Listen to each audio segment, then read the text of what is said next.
Product disclaimer. The iTeraCare blower is not a medical device, and the manufacturer does not provide medical advice. Users understand that the device is not intended for medical or diagnostic purposes. Its use should not replace reliance on medical treatment or advice from a qualified healthcare provider.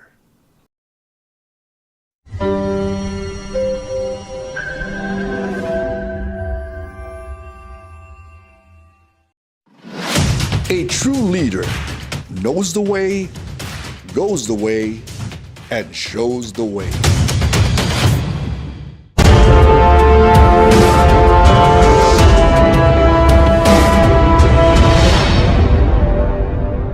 Welcome to Knowing Your Business series.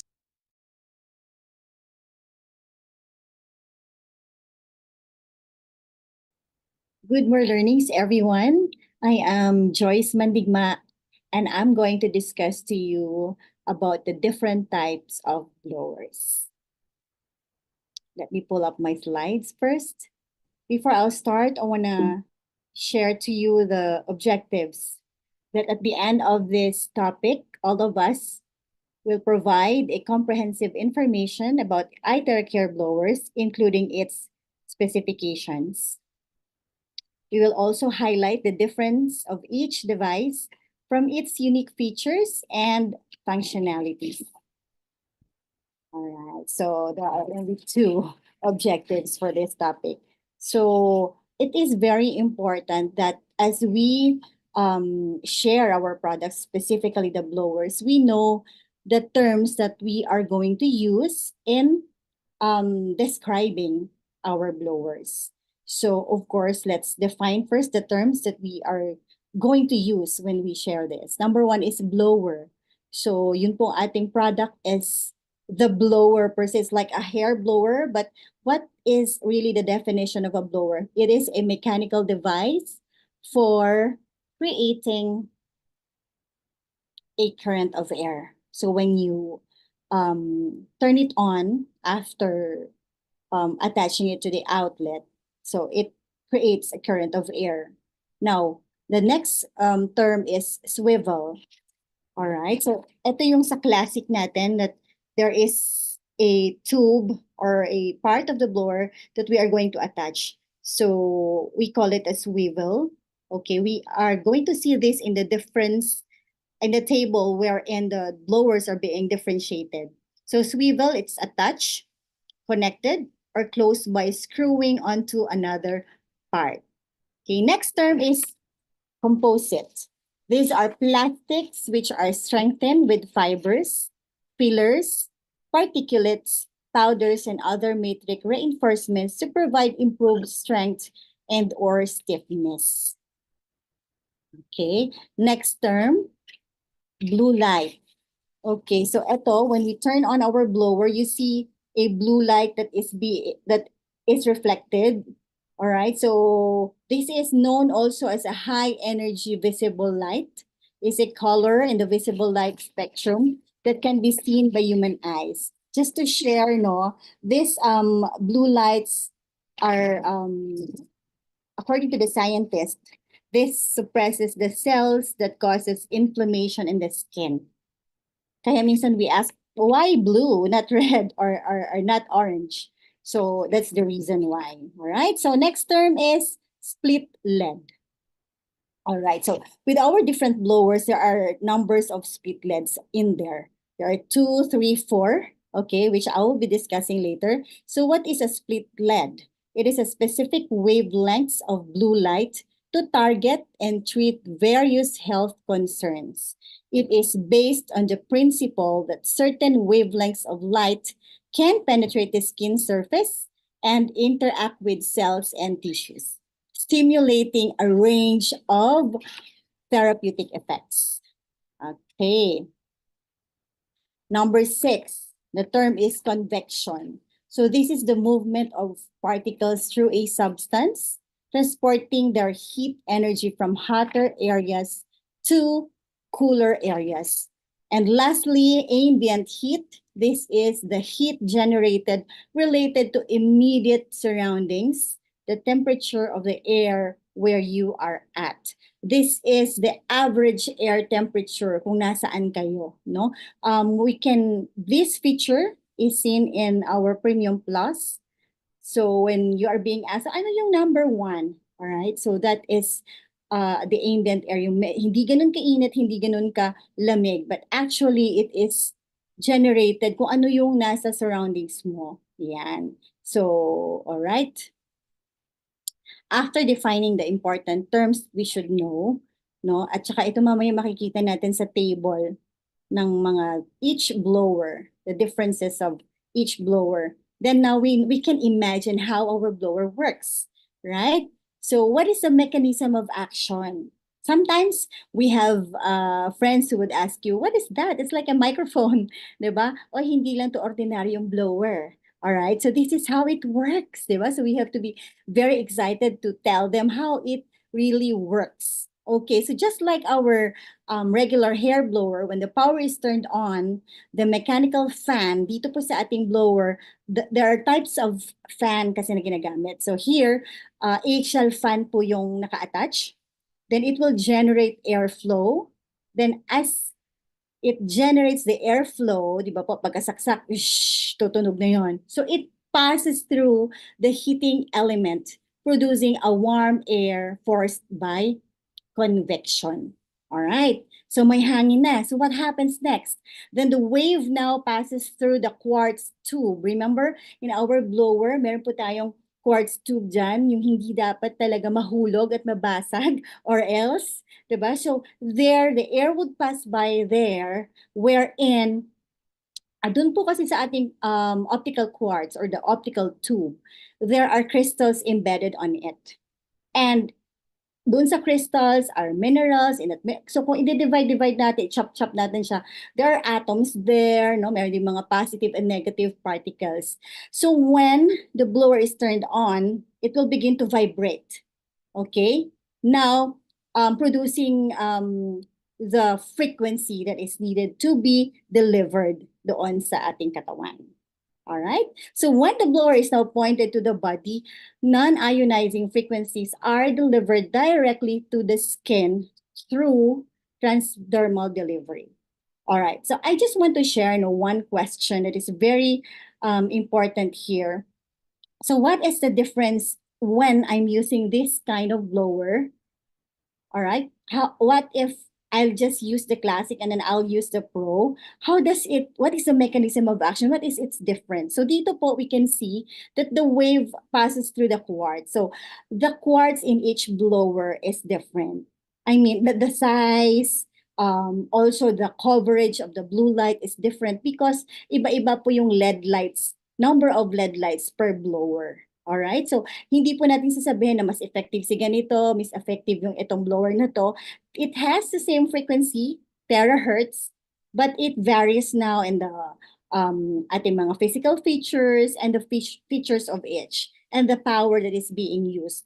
But again, the effect is the same. So later I will go back to that question, and like a puzzle, we will connect the answer, no? How it is ano yung mechanism of action ng each blower, bakit nagkaiba ngayon doon sa power that is being transferred and doon sa coverage ng body, bakit mas malaki ang blue light nitong Pro, bakit ito maliit lang yung coverage niya. So we will see the difference later. Okay? As I move on, I would like to discuss again the important safety instructions. I want to read it for you.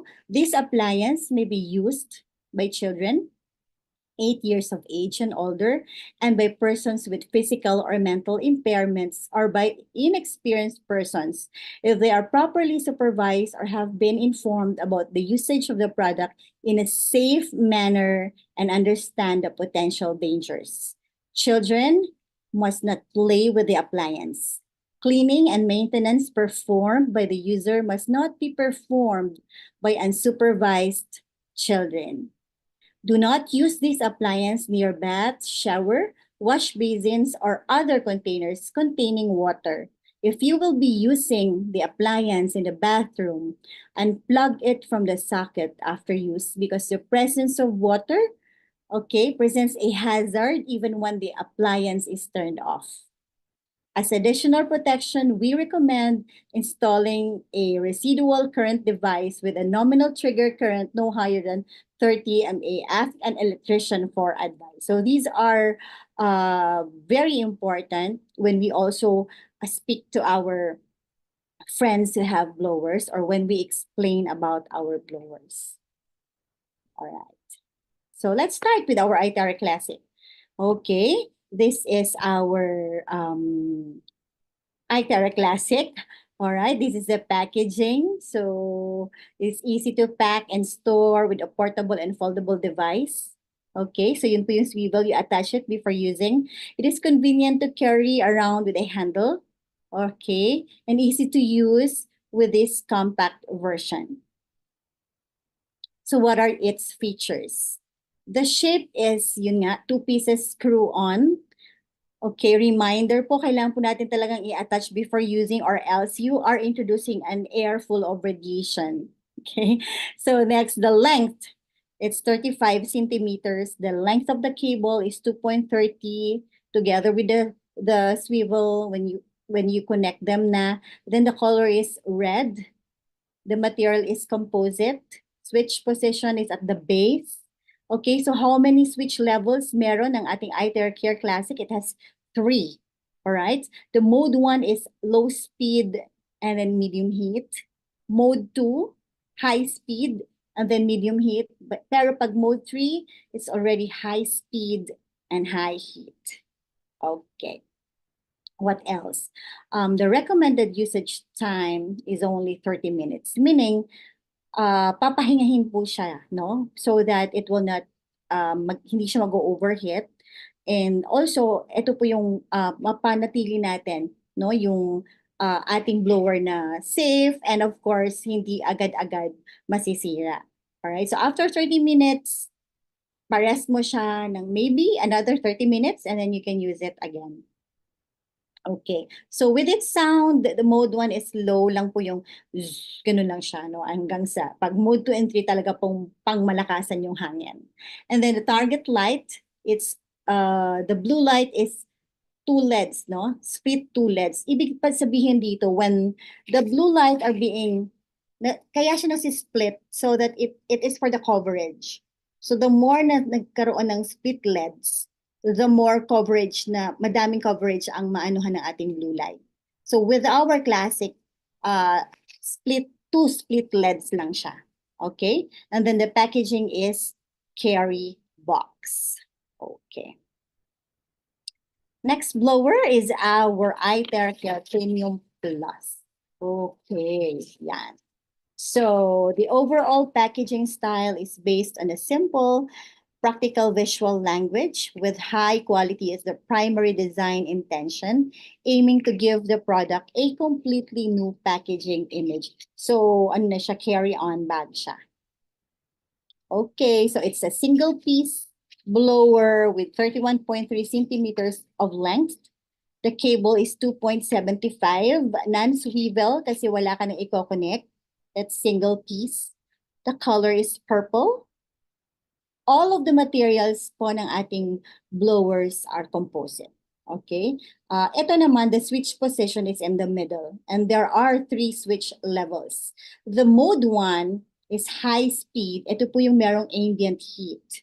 Remember in our definition of terms. So ito yung mag-aano siya with the air in the environment where you are in. So hindi siya room temperature. Okay? Because pag sabihin mo kasing room temperature, hindi siya nag-a-adjust sa environment, no? But this one, it is the average temperature that is present kung nasaan ka. That's why it's called ambient heat or the ambient air being produced by the Premium Plus. Mode 2, medium speed with medium heat. And then mode 3, it's high speed with high heat. All right, so same with iTeraCare Classic. The recommended usage time is, so that is only recommended 30 minutes, but you can go as far as like 40 minutes. All right. So with the sound, mode 1 is high, no?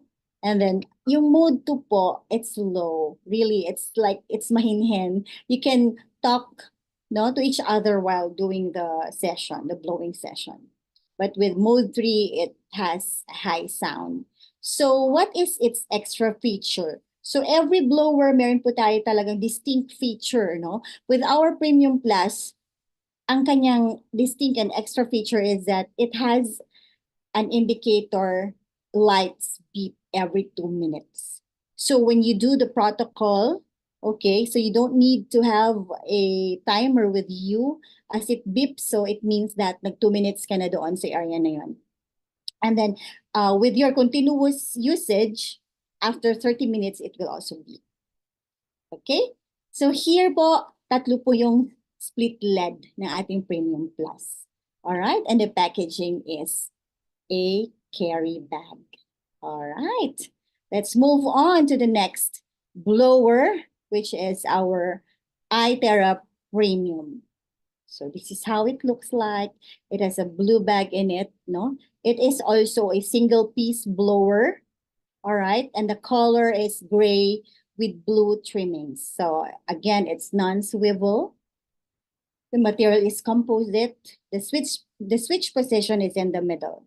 So ilan ba yung kanyang switch level? So it's only 2. All right. So mode 1, low speed and then high heat. Mode 2, high speed, sorry, with high heat. So ito po yung sa lahat ng blowers, ito yung pinaka mahinhen. Not with the air, but I mean with the sound. Sobrang wala kang malakas na sound na maririnig when you use it. No, it's soft lang talaga. So again, same with the recommended usage time, it's still 30 minutes. And if you will see here, the sound, no, in mode 1, it's low. And even in mode 2, yung medium, for me, it's tolerable pa din. It's not that noisy. The air is tolerable lang, yung sound niya. Okay? And this one has 4 LEDs. Okay? So the more po na maraming LED, split LEDs, no, the more that it can disperse, no, the blue light and even the frequency. So yun po kasi yung ano niya the role of our LED lights is the dispersion of the frequency to the body. Then the packaging is blue box bag. Okay. And here's our iTera Pro. All right. Yan. So it's single piece. The length is 35.3 cm. The length of cable is 2.90. Again, it's non-swivel. The color is white, silver, and black. Okay, and the switch position is at the base. No? So how many ba ang switch levels na ating iTeraCare Pro? There are 2 switches but with 6 combinations. What does it mean? Okay, so ito po yun, yung ating functions. 2 switches pero may iba't ibang combination siya. Okay, so si switch 1 is the motor and si switch 2 is yung sa heat. Okay, yung switch 1 natin, it has a low and high speed. Okay, and then yung switch 2, it has low and high heat. So when we adjust the desired blowing strength, it's like this, no? The fan switch is off, no? Okay, and then the power switch, ito yon. Ito yung ating mga icons that can be seen in our, this one. You can see it in the Pro. So dalawa lang siya. All right, the fan and the power switch. Okay. So ang recommended lang din talaga na usage time is 30 minutes, but well, we all know that Pro is a heavy-duty blower and it can be used continuously. No, hindi naman siguro 24 hours to 48 hours talaga, but you can use it as a longer than 30 minutes. No, pwede siya. So sa sound naman, the switch 1 is low and high speed lang talaga.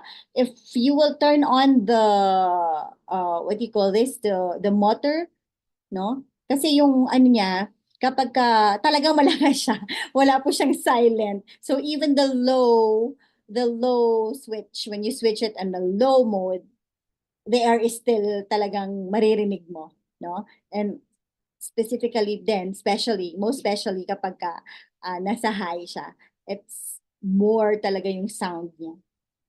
That's our Pro. Alright? So, ano yung extra feature ng ating iTera Pro? It can blow without the heat. Meron po siyang cold setting, no? You can just turn off the heat mode and turn it to fan lang. So, the air is going to produce is cold. Not really cold, but it's normal air. So, itong ating iTera Pro has the greater number of LEDs, and here it has 4 LEDs, no? Split 4 LEDs, all right? And the packaging is a black box bag, okay? With a security, ano yan? Ito. You can have your Pro talagang locked with your, talagang secure and locked. Okay. So this is what I was talking about kanina, that we have a comparison ng ating blowers. So this is where in the first column, it was being itemized, no? Ano yung differences ng ating iTera Classic, iTeraCare Classic, iTera Premium Class, Plus, iTera Premium, and iTera Pro when it comes to shape? When it comes to length, I have also discussed it later, a while ago.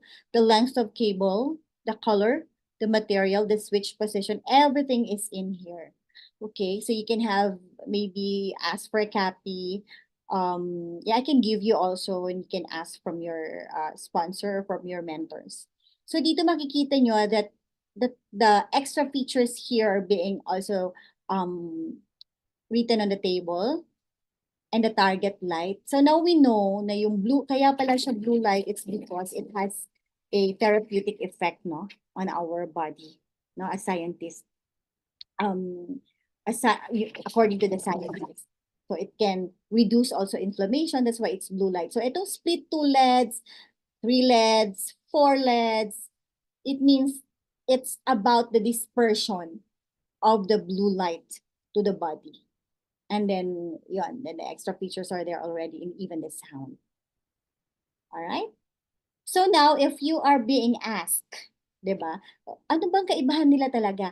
Please do not answer na, ay, ang terahertz ni Classic ay kaunti lang kaysa sa terahertz ni ganito, ni Premium Plus. No, it has the same frequency na binibigay. Si terahertz pa rin po talaga. Right? There are even if you can see in the yung manual natin, yung frequency ng lahat na ating blowers na nakalagay doon is 50 to 60. Lahat yan same.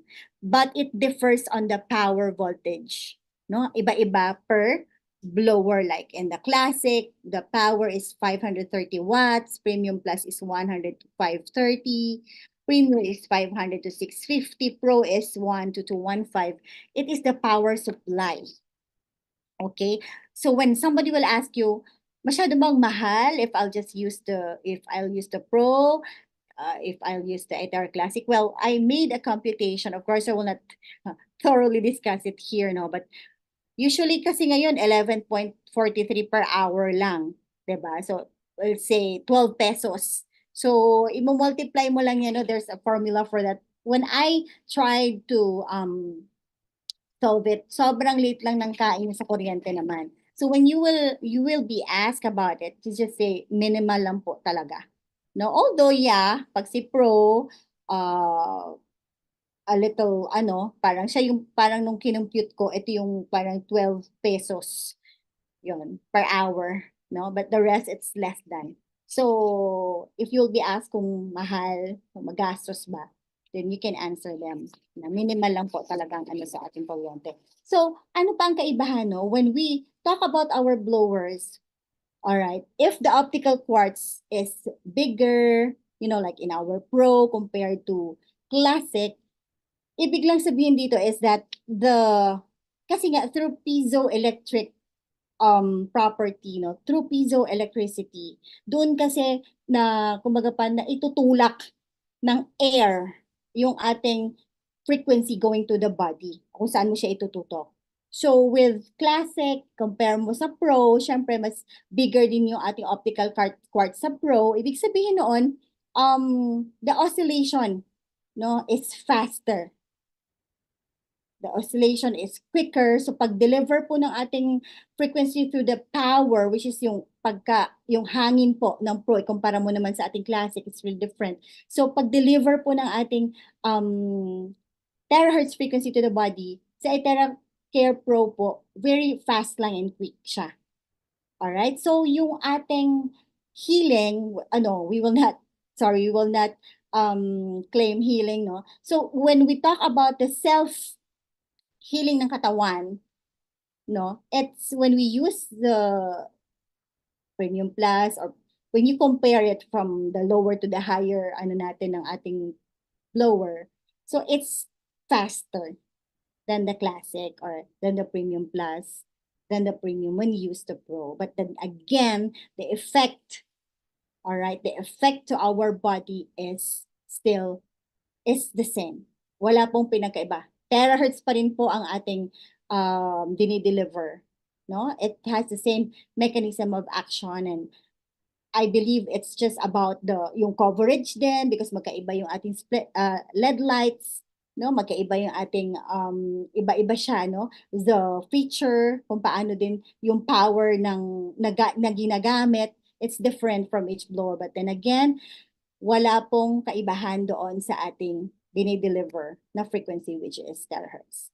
I hope that it's clear. Okay? So yeah, that's it for our topic. I would like to remind everyone that education is the most powerful weapon which you can use to change the world. That's why we learn, so that we have a weapon, no? When somebody will ask us about our product, kahit balik-baliktarin ka man, then you know the answer. But then again, reminder also that if you don't know the answer, you can just be humble and tell them, babalikan ko po kayo, and just be diligent in your research. So thank you everyone, and thank you for listening. God bless you all.